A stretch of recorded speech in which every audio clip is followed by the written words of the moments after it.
you are in Dunedin. She joins us usually to give her preview and review of the week. Listen, I quite enjoyed... Did you read the front page of the ODT this morning? I did. Which part attracted you? The part that I said, actually. Councillor Michael Laws is quoted on the front page of the ODT, but I didn't realise I'd said that. It's the last piece of I've just read it to you.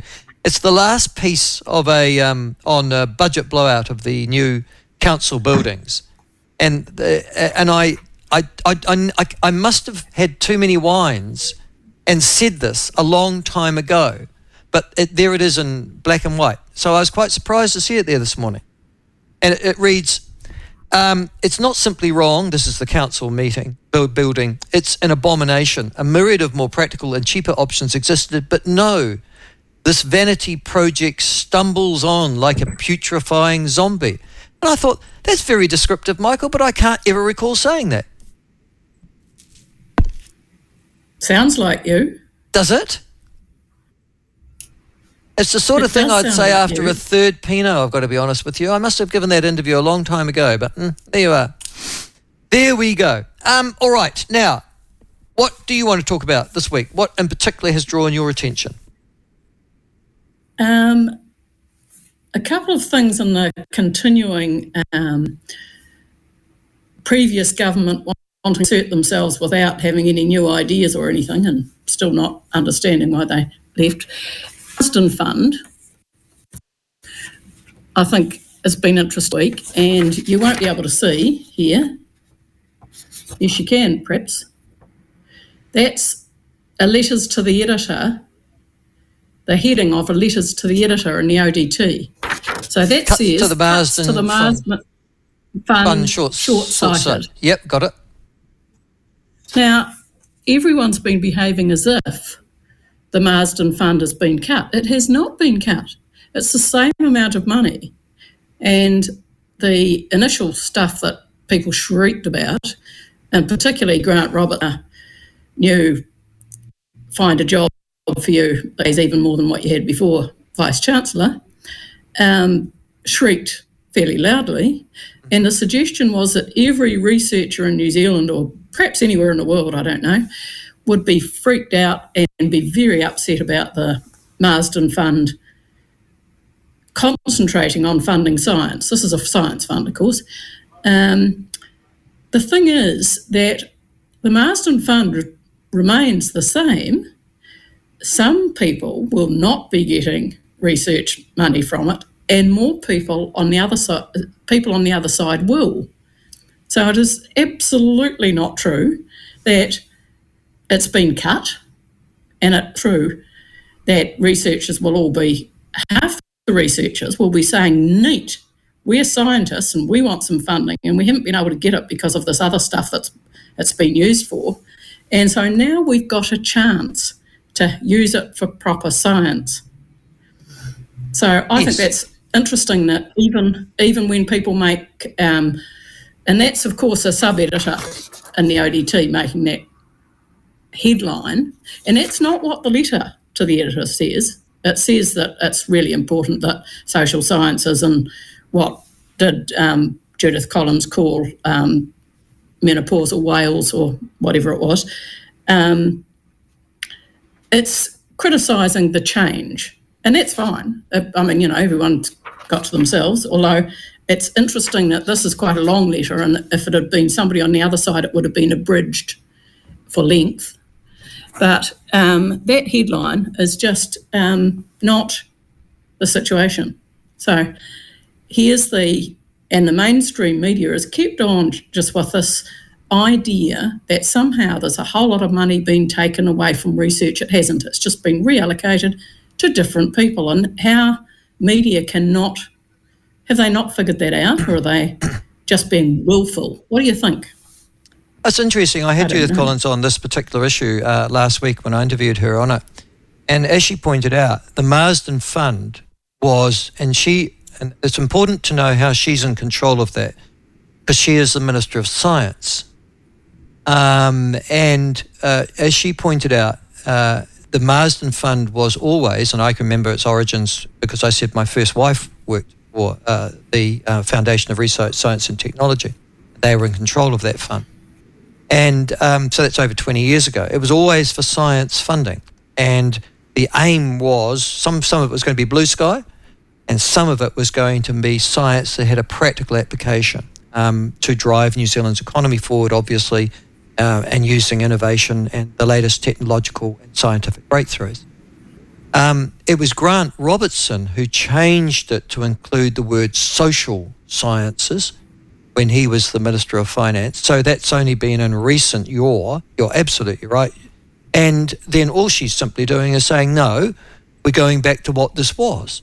It is meant to be a fund that encourages scientific and technological innovation in New Zealand. And you're right.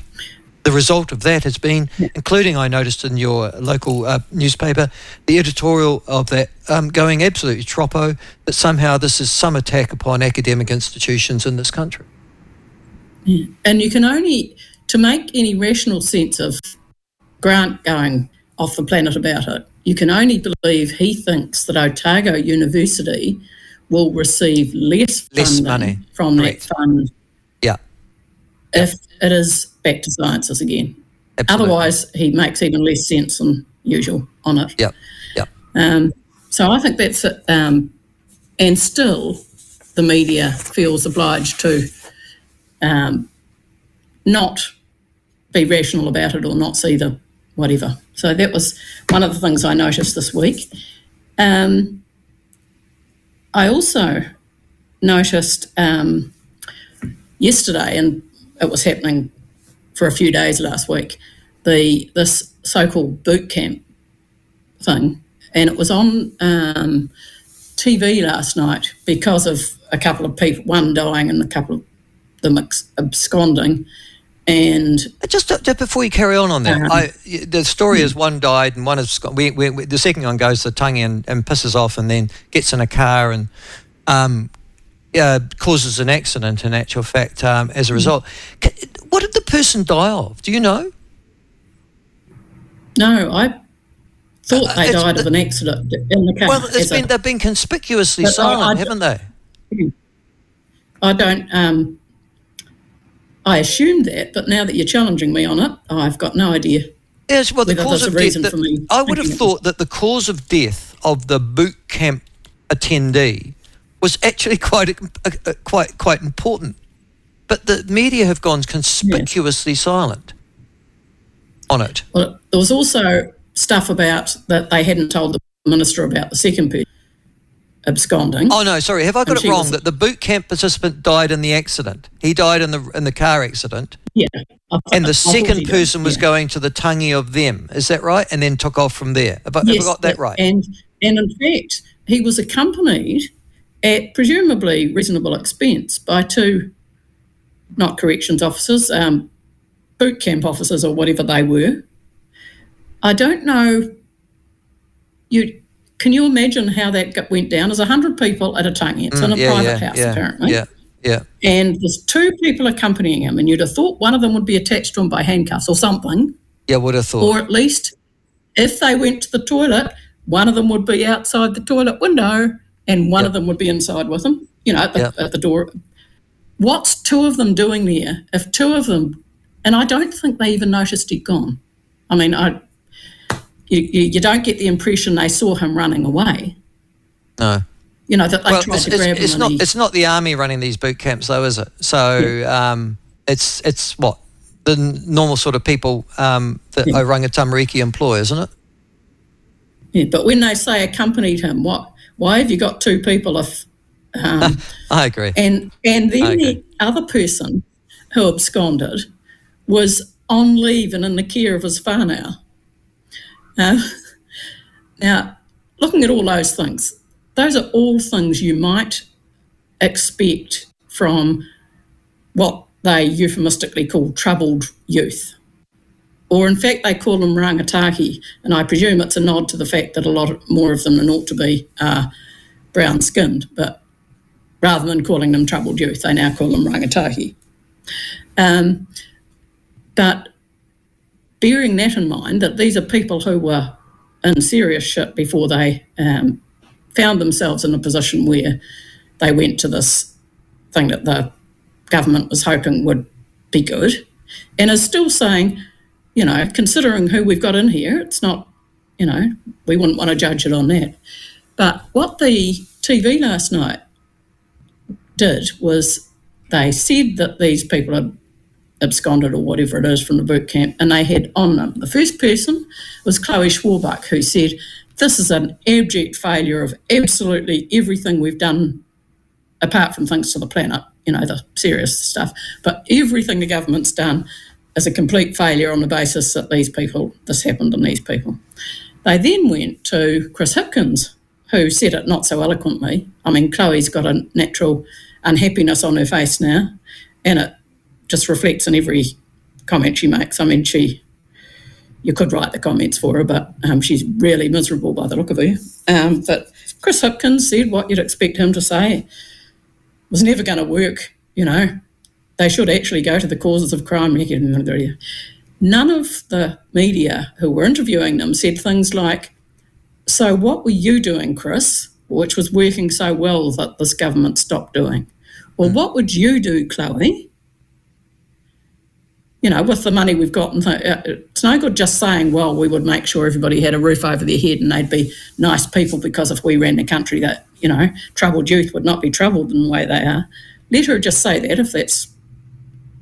But none of them asked them why they were making comments that were relevant to anything. If all they were saying was, this is a failure, there was no need to have them on. So they didn't go to anybody else who could make any comment, like, this is what we've been doing in the past, and this is an attempt to do something new, and it might be too similar to some of the things in the past, or nobody even... And you can expect the journalists, of which you now say there's a third of what there used to be, you'd expect them not to have a really good understanding of what we've done in the past, but we would expect them to have the phone numbers and video links to people who can say to the public in a coherent fashion, what have we done before, what seemed to be working, what didn't seem to be working, how does this stack up against that? Do more people escape, these are really bad kids, or what's the... No attempt at journalism as far as you can see. Nothing at all.